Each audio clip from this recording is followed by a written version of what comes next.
Le shekel a été chahuté ces derniers jours. L'euro est même arrivé à presque 3 shekels 80. En fait, il s'est avéré que ce sont les gérants de retraite en Israël qui ont investi plus à l'étranger.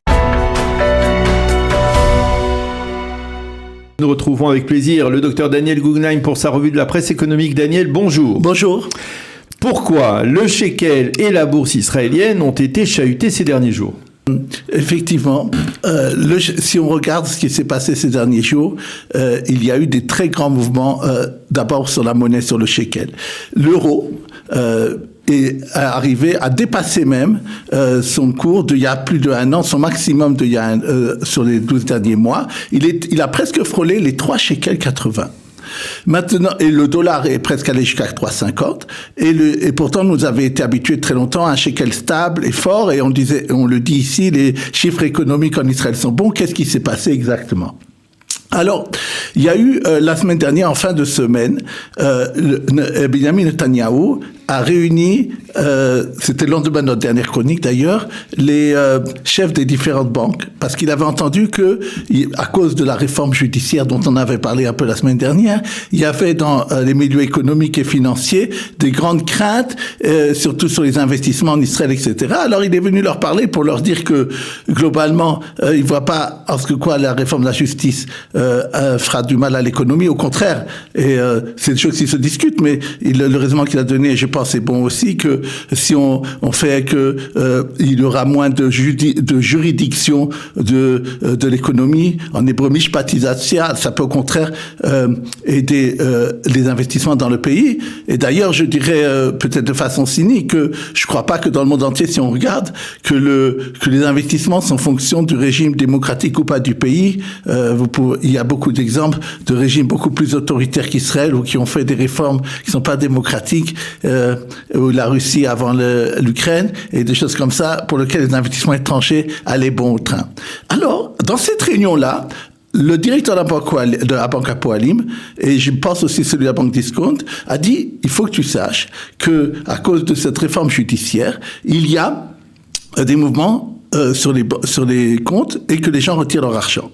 Alors cette rumeur, elle a été dite dans le public, dans les marchés financiers, et ça a attaqué le shekel et ça a fait que le shekel a baissé beaucoup. Il faut pas grand-chose. D'ailleurs, comme les transactions sur le shekel, c'est pas comme sur l'euro ou dans le monde entier ou le dollar, je sais pas. Et donc, même des petits mouvements pas trop énormes, ça peut, et une psycho, ça peut faire baisser et faire des grands changements. Maintenant, qu'est-ce qui s'est passé?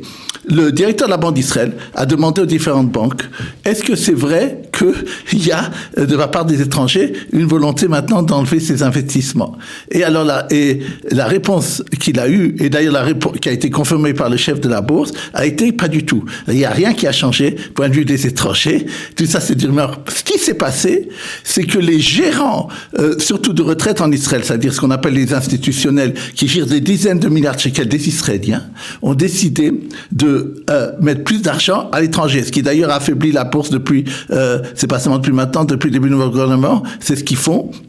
C'est discutable et c'est en vérité ces choses-là qui ont fait descendre le shekel. Je dirais une dernière phrase, surtout par rapport à l'euro. Il faut comprendre que lorsqu'on regarde surtout les devises, il y a des mouvements à court terme qui sont souvent des spéculatifs, qui n'ont rien d'économie. Les gens hier ont vu la grève qui se passait en France. La situation est très mauvaise en Europe. Il y a en vérité pas de croissance là-bas. Même l'Allemagne est en récession. La France est au bord d'une crise sociale, comme vous le savez. Et donc c'est ça qui joue sur les termes de l'économie. Et je redirais, oui, l'euro, on ne le sait pas d'ailleurs, on ne s'explique pas pourquoi il a eu un énorme rebond et il a pratiquement atteint le dollar 10, ce qui est très très étonnant. C'est sans doute dû à des spéculations sur les taux d'intérêt qui vont s'arrêter de monter aux États-Unis. Mais je dis aux gens qu'il faut faire très attention et de ne pas regarder seulement ce qui se passe à court terme et d'avoir surtout pour les devises, d'avoir une vue à long terme. Deux bonnes nouvelles pour les emprunteurs. Ils pourront plus s'emprunter à la banque et le groupe Hogan qui prête sans intérêt pourra fournir de l'information financière. Oui. Alors, le minus, ça veut dire la chose suivante. il y a eu une réforme, il y a quelques années, qui a essayé de faire baisser les taux du crédit, surtout à la consommation. Comme je le dis souvent ici, ça n'a pas tellement réussi. Vous le voyez malheureusement, on le voit ceux qui doivent emprunter. On a des taux maintenant à 17%. Dans les banques, on peut avoir jusqu'à 15%. Et donc, ça n'a pas tellement marché la concurrence. Une des choses qui était, pour faire cette concurrence, pour que les cartes de crédit puissent aussi plus prêter de l'argent aux gens ou d'autres institutions, il a été décidé que les banques pourraient moins permettre des minus aux gens. Et qu'est-ce qui s'est passé? Non seulement la réforme n'a pas tellement réussi, mais les gens se sont vus envoyer des lettres de la part des banques. Ah, maintenant, la Banque d'Israël me demande et la loi me dit, j'ai plus le droit de te permettre tant de minus, je dois te réduire ton minus. Et ça, beaucoup, les gens étaient, très embêtés de ça. Et alors, c'est le ministère des Finances, le nouveau ministre des Finances, Smotrich, et avec l'accord, bien entendu, de la Commission d'économie à la Knesset, ont décidé de, provisoirement en tout cas, de repermettre un plus grand minus pour les gens aux banques, et de 25% en plus, et donc ce sont des milliards de shekels en plus que, surtout je pense aux gens qui ont pas tellement d'argent, qui seront contents de pouvoir avoir un plus grand minus provisoire à la banque. Deuxième chose qui est très intéressante, qui est arrivée hier, c'est la chose suivante. Il y a, dans cette nouvelle loi justement, qui est fait pour augmenter et faire baisser les taux du crédit, ça a été de faire entrer des nouvelles parties en jeu, et notamment des compagnies qui donneraient ce qu'on appelle en hébreu shirutei mada financi, c'est-à-dire un service de connaissance de ce que la personne ou pas peut emprunter, c'est-à-dire son score. Est-ce que c'est une personne ou une société qui est solvable? Et on s'est dit que si cette chose pouvait être connue par le plus de sociétés qui veulent donner du crédit possible, ça permettrait que pas seulement aux banques à prêter aux gens, et mieux. Maintenant, hier, il a été décidé que la compagnie Hogan, qui est en vérité une organisation qui est la seule banque, je pense, en Israël, qui donne des intérêts qui prête sans intérêt. Et il y a aussi d'ailleurs pour les francophones, il y a eu des fonds pour ça.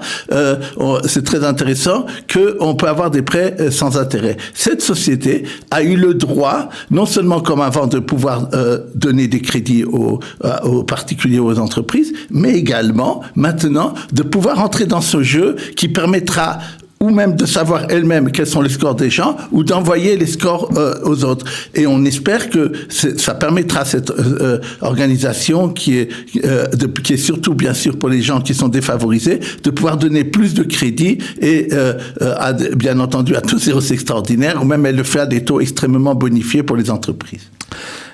Le chef de la bourse, le patron de la bourse israélienne, jette un pavé dans la mare et il affirme qu'il faut désormais séparer les conseillers en investissement des banques. Oui, il y a eu récemment l'autorité des marchés financiers en Israël, qui s'appelle la Reshut נייarot Arech, a publié un bilan de ce que font les conseillers en investissement en Israël. Et on s'est aperçu qu'il y a maintenant seulement, dans tout Israël, 1600 à peu près conseillers en investissement, dont 94% sont dans les banques. Et ils desservent 85 000 comptes pour une valeur de 350 milliards de shekels. Mais en vérité, quand on regarde les chiffres d'ailleurs, c'est un service qui est surtout donné à des gens qui sont aisés. La moyenne qui est donnée, c'est à peu près 1 million, pour des gens qui ont à peu près 1 million de shekels. Or, le directeur de la bourse, bien sûr, il parle de sa position et il voudrait qu'il y ait plus d'argent qui soit investi dans les sociétés israéliennes ou dans la bourse ou même dans des choses qui sont près de ça. Et a dit il faudrait séparer donc les conseillers financiers de la banque, parce que lui il dit c'est pas 85 000 personnes qui devraient bénéficier d'un conseil d'épargne, mais 3 millions de gens. Il y a plus que 1 trillion de shekels qui sont sur les comptes courants et qui rapportent pas d'intérêt. Et les gens, des fois, ne font pas les dépôts bancaires parce qu'ils veulent pas être limités dans le temps. Et si on leur dit voilà, vous pouvez pas prendre pendant 1 an pour avoir un taux d'intérêt normal de à peu près 3%, les gens peuvent pas se donner 1 an pour le faire. Et s'ils le font à très très court terme, ils n'auront pratiquement pas d'intérêt. Or, il existe, de ce que j'ai parlé souvent ici, ce qu'on appelle en hébreu Keren Nemanut Kaspit, en français SICAV monétaire, qui très très sûrs, qui ne font qu'augmenter, pas tellement, qui ont très très peu de volatilité, mais qui en ce moment rapportent plus de 3% net d'impôt, net de toute commission, et chaque jour on peut prendre, chaque jour on peut enlever. Et il a dit, beaucoup de ces sommes-là pourraient être versées sur ces SICAV-là, puisqu'ils sont complètement liquides et n'ont aucun risque, et ça permettra à des gens aux épargnants de gagner. Bien sûr, les banquiers, les chefs de banque ont dit qu'eux, ils donnent des conseils qui sont objectifs, mais enfin, c'est une discussion, et c'est une idée intéressante qu'il a lancée. Pour Tobi Shvat, eh bien, la société Perotscape, qui utilise l'intelligence artificielle pour gérer les récoltes, reçoit le prix de l'agriculteur prometteur. Oui.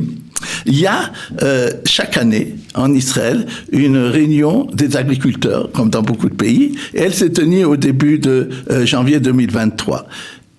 Une des récompenses qu'elle donne, des prix qu'elle donne, c'est quels sont les agriculteurs qui sont les plus prometteurs en Israël. Et elle décerne ce prix-là à 40 agriculteurs. Maintenant, elle a décidé cette année qu'un des agriculteurs serait le chef de l'entreprise Perotscape. Qu'est-ce qu'elle fait, cette société-là? Vous avez sûrement entendu parler de Shitibiti. On parle énormément de ce qu'ils appellent l'intelligence artificielle. Et donc, cette société a décidé de mettre l'intelligence artificielle au service de l'agriculture israélienne et du monde même. Qu'est-ce qu'elle fait rentrer, donc, l'intelligence artificielle pour gérer les récoltes? Elle dit comme ça: moi, j'ai le moyen de savoir et de dire à chaque agriculteur quelle sera la récolte pour cette période-là. Et, étant donné qu'il saura la récolte, il pourra la gérer et gérer son stock de façon beaucoup plus efficace pendant cette période-là. Et c'est une entreprise donc qui a énormément réussi. Elle a été créée en 2016. Elle a déjà réussi à collecter 70 millions de dollars, mais en plus de ça, elle est présente dans pratiquement tous les pays du monde. Elle est présente aussi bien en Israël qu'aux États-Unis, en Afrique du Sud, en Australie, en Argentine et au Maroc. Et donc, c'est un succès mondial qu'elle a, et elle a d'ailleurs 30 employés qui sont autant des employés d'agronomes que des employés d'informaticiens. Et donc c'est intéressant de voir que dans l'intelligence artificielle et dans l'agriculture, Israël est toujours à la pointe du monde. C'est une bonne nouvelle pour Tobi Shvat.